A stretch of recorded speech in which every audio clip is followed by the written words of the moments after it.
در نمایش امروزه باز امکان پیدا میکنیم که به یکی از موضعهای سیاحی تاجیکستان سفری خرد داشته باشیم.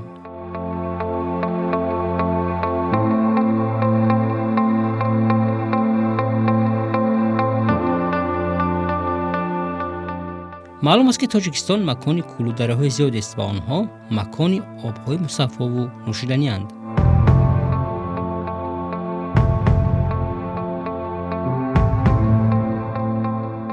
مقدار کول‌های تاجیکستان خیلی زیاد است. انیق‌ترش قریب 2000 کول در تاجیکستان با می‌خورد که اکثر آنها در وادی زرافشان و بدخشان اند.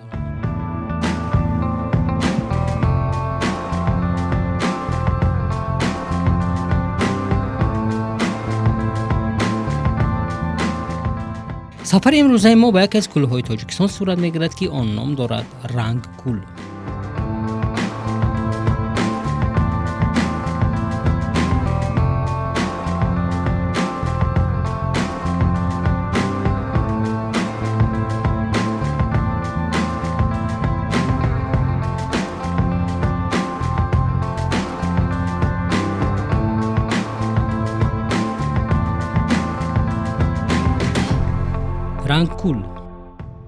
رنگکول در حدود ناحیه مرغاب بدخشان تاجیکستان در قسمت جنوب نشابی‌های قطار کوه‌های سریقل جای گرفته است.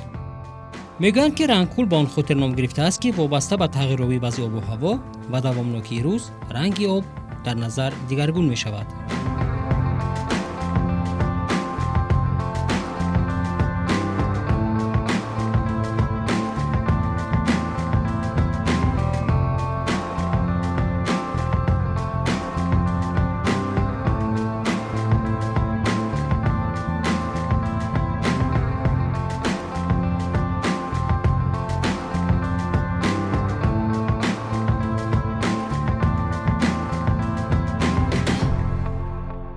این کول در بلندی 3784 متر از سطح بحر واقع گردیده است.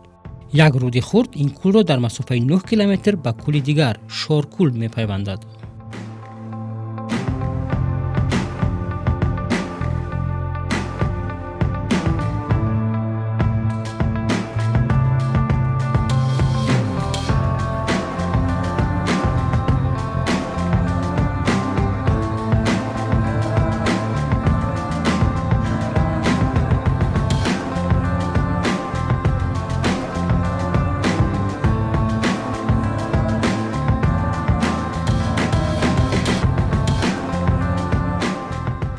درازی رنگکول 4 کیلومتر و 455 متر را تشکیل داده، پهنایش زیاده از 2 کیلومتر می باشد.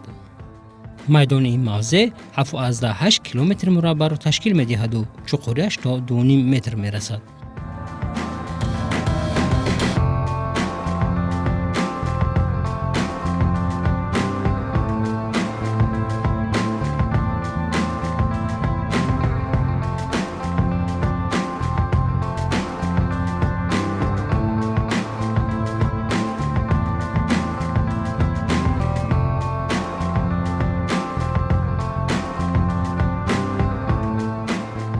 از مرکز ماموری ناحیه مرغاب تا این کول 50 کیلومتر و از دهه همنام رنگکول که در کنار شرقی کول جایگیر می باشد 11 کیلومتر مسافه است.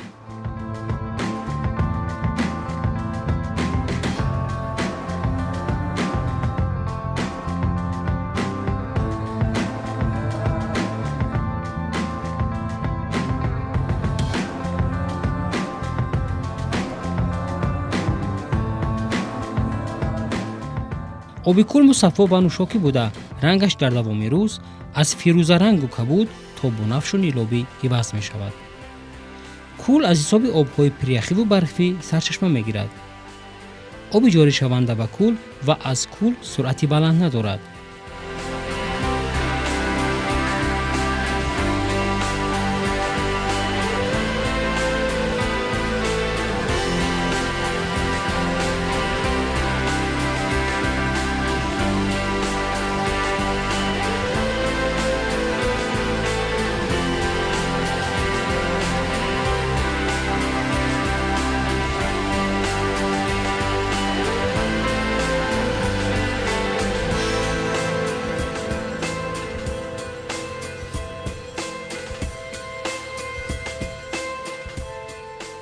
در قسمت‌های خرد جزیره مانند کول غازهای وحشی زندگی می‌کنند و در آب کول یک نوع ماهی اویله کارپ نیز وامی‌خورد. در این مکان باقی مانده‌های قلعه‌های سکویی‌ها نیز هستند که از تاریخ قدیمی سرزمین گواهی می‌دهند.